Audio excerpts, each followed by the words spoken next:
Well, viewers, ট্রেনে আপনাদের সবাইকে স্বাগত।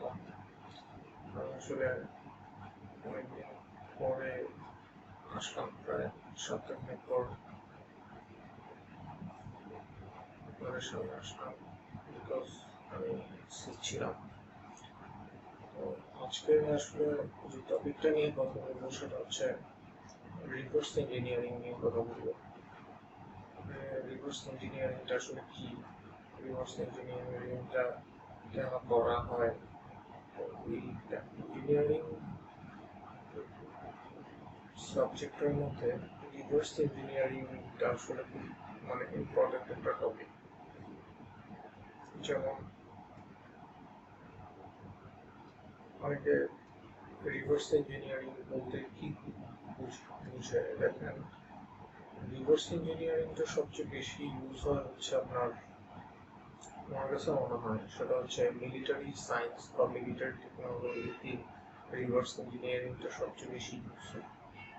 যেমন ধরেন ইরানের কথা যদি বলি, ইরান তো ইউএসএ দ্বারা অবরোধ করা একটা দেশ, সে কিন্তু কোনো মিলিটারি ইকুইপমেন্ট কিনতে পারে না, পারচেস করতে পারে না। তো তাকে সবকিছু নিজেরই করতে হয়। তো তার যে শাহ যুগে যে ছিল শাসনামলে যেই যুদ্ধ বিমানগুলো ছিল সেগুলো হচ্ছে আমেরিকা থেকে পারচেস করে ছিল, সেগুলোই স্টাডি করছে, স্টাডি করে সেগুলো তৈরি করতে সক্ষম হয়েছে। তারপরে ইরানি একমাত্র মধ্যপ্রাচ্যের দেশ যা আমেরিকার সবচেয়ে বেশি ড্রোন তারা ক্যাপচার করছে। তো সেগুলো রিভার্স স্টাডি করছে, সেগুলো নিয়ে স্টাডি করে সেই রকম জিনিস তৈরি করা, রিভার্স ধরেন যে MQ-9 কে তারা ক্যাপচার করলো, তারপরে সেটাকে তারা সেটার উপরে স্টাডি করলো, করে তারা MQ-9 এর মতো করে বা তার চেয়ে ভালো বা তার কাছাকাছি তৈরি করলো।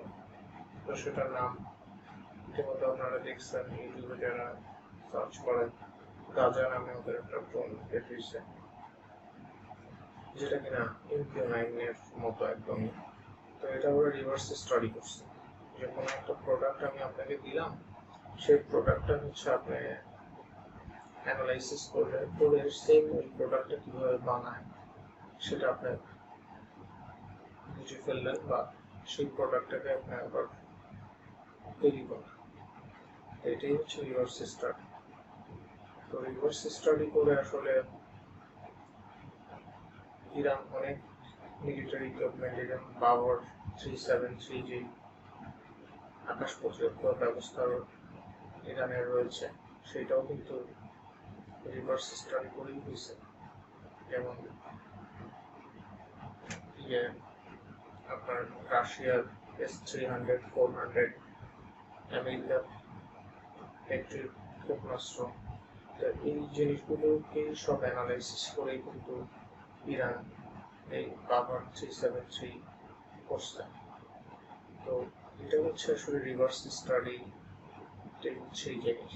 তো আমি তো আসলে টেক চ্যানেল, টেকনোলজি রিলেটেড অনেক কথা বলি, তো এখানে হচ্ছে আপনার এই জিনিসটা বলার কারণ হচ্ছে রিভার্স স্টাডি যে কোনো ইঞ্জিনিয়ারিং এর ক্ষেত্রে প্রয়োজন। যে কোনো একটা জিনিসকে আপনি কপি করবেন, যে কোনো একটা জিনিসকে আপনি যদি একটা প্রোডাক্ট তৈরি করতে নেন, তাহলে বাজারে কিন্তু সবচেয়ে ভালো প্রোডাক্টটাকে হচ্ছে আপনার আইটেম হিসেবে নিতে হবে, এবং ওইটাকে বেস করে হচ্ছে আপনার প্রোডাক্ট হবে, হয় ওটা সমান হবে, নয়তো ওটা প্রচুর পড়ে যাবে।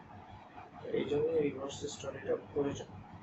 রিভার্স স্টাডিটা অনেকে চায়নাকে, আমি বলি চায়না কাট কপি পেস্ট করে, এগুলো কিছু ব্লেম চায়না, কিন্তু চায়না আসলে not only cut copy paste, তারা প্রোডাক্ট ডেভেলপ করতে পারে। তার কারণ হচ্ছে চায়না আসলে চায়নার রিভার্স স্টাডিটা প্রচুরই স্ট্রং,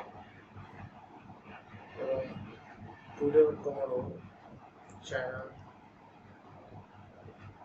যে মিলিটারি ইকুইপমেন্টে তারা যে অভূতপূর্ব যে সাফল্য অর্জন করছে এবং করতেছে, এটা টোটালি হচ্ছে ওদের রিসার্চ, তারপরে রিভার্স স্টাডি সবকিছুই উপরই ডিপেন্ড করে। যেমন ধরেন ইউএস এর এয়ারক্রাফটগুলো, ইউএস এর যে সেগুলো নিয়ে অ্যানালিসিস করে, সেগুলো বিভিন্ন ফাংশন নিয়ে অ্যানালিসিস করে, করতে করতে কিন্তু তারা এভাবেই করে আস্তে আস্তে নিজেদেরকে ডেভেলপ করতেছে।